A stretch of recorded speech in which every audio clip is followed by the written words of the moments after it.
یا ایھا النبی حسبک اللہ ومن اتبعک من المؤمنین۔ یہ سورہ انفال کی آیہ مبارکہ ہے جس کے اندر اللہ رب العالمین نے فرمایا، اے میرے محبوب، اللہ آپ کے لیے کافی ہے، اور مسلمانوں میں سے، مومنوں میں سے وہ کہ جنہوں نے آپ کی پیروی کی، ان کی غلامی آپ کے لیے کافی ہے۔ مفسرین نے لکھا کہ یہ حضرت فاروق اعظم رضی اللہ تعالی عنہ کے ایمان لانے پر آیہ کریمہ نازل ہوئی۔ نبی علیہ الصلوۃ والسلام نے اللہ رب العالمین سے دعا مانگی، یا اللہ ایک عمر دے دے، اسلام کا کام ہو جائے گا۔ اللہم اعز الاسلام بعمر ابن الخطاب۔ قیامت تک کوئی بھونکتا رہے، کسی کے بھونکنے سے کیا ہوگا؟ قیامت تک کوئی پیشاب میں منہ مارتا رہے، اسے ہمیں کیا غرض ہے؟ کہ جب رسول اللہ نے اللہ سے دعا مانگی، یا اللہ عمر کے ذریعے اسلام کو عزت دے دے۔ ما فشاند نور وساگ آؤ آؤ کند، ہر کسے بر خلقت خود می دند۔ پوری دنیا اور زمین آسمان اور کائنات کا ہر ذرہ حضرت عمر کو جانتا ہے، ان کی غلامی کو بھی جانتا ہے، رسول اللہ کے ساتھ وفاداری کو بھی جانتا ہے، اور رسول اللہ کے دین کا جو انہوں نے کام کیا ساری دنیا جانتی ہے، پہاڑ بھی جانتے ہیں، اور جو حیوان ہیں وہ بھی جانتے ہیں۔ جب فاروق اعظم رضی اللہ تعالیٰ عنہ کو لولو نے دو دھاری خنجر جو ہے زہر سے بجھا ہوا زہر آلود حضرت عمر پر دوران نماز، آپ نے اللہ اکبر فرمایا یا نہیں؟ صحابہ اس بارے میں واضح طور پر یہ بات ارشاد نہ فرما سکے کہ حضرت عمر نے اللہ اکبر فرمائی یا ابھی ہاتھ ہی اٹھائے تھے تو اس نے آپ پر حملہ کر دیا دوران نماز، تو آپ کا جسم مبارک جو ہے وہ کٹ گیا اور آپ مصلی رسول کے ساتھ ہی گر پڑے۔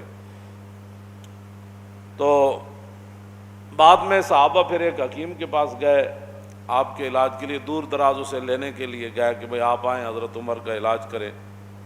جب وہ حکیم صاحب صحابہ کے ساتھ آ رہے تھے تو راستے میں کہنے لگے میں واپس جا رہا ہوں، حضرت عمر کا تو وصال ہو گیا ہے۔ وہ کہنے لگے آپ کو کیسے پتہ؟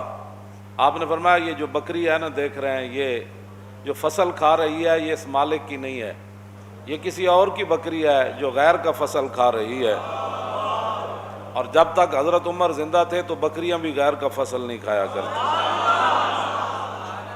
یہ اس بات کی دلیل ہے کہ حضرت عمر دنیا سے تشریف لے گئے۔ تو جو لوگ بے نماز ہیں، اور بے نماز بھی اس طرح ہیں کہ وہ جماعت کو کوئی اہمیت نہیں دیتے، کوئی شرعی مجبوری ہو تو وہ تو ہے، میں سب کے ساتھ یہ میں خطاب کر رہا ہوں، پوری امت کے ساتھ، کہ فاروق اعظم رضی اللہ تعالیٰ عنہ شدید زخمی ہو کر گر پڑے، اور لولو کو پکڑتے ہوئے مجوسی کو اور بھی صحابہ شہید ہو گئے۔ پھر ایک صحابی نے اس کے اوپر کمبل ڈالا، اس نے پھر اپنی گردن کاٹ دی تاکہ یہ راز راز ہی رہے کہ حضرت عمر کے شہادت کے لیے کہاں سے سازش چلی۔